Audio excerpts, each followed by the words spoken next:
রাসূল সাল্লাল্লাহু আলাইহি ওয়াসাল্লাম বলেন, আমি সোমবার এটার জন্য রোজা রেখেছি, এটার জন্য রোজা রাখি কেননা আমার আল্লাহ তাআলা আমাকে এইবারে অর্থাৎ সোমবারে আমার মা আমেনার গর্ভ থেকে পৃথিবীতে আগমন ঘটিয়েছিলেন। বলেন সুবহানাল্লাহ। ত্রিভুবনের প্রিয় মুহাম্মদ, বলেন ত্রিভুবনের প্রিয় মুহাম্মদ এলো রে দুনিয়ায়,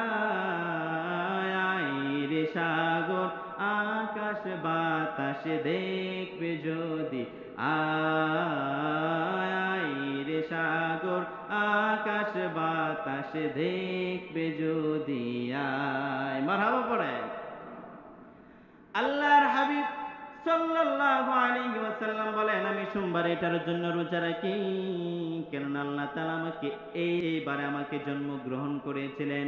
আল্লাহ তাআলা যে আমাকে দুনিয়াতে এইবারে জন্মগ্রহণ করেছিলেন, আমি যে জন্ম পেয়েছি, জন্ম হয়েছে, এটার শুকরের নিয়ামত হিসাবে, শুকরের নিয়ামত হিসাবে এই নিয়ামতের শুকরিয়া স্বরূপ প্রতি সোমবার একটা করে রোজা রাখি। চিল্লায় পড়েন সুবহানাল্লাহ।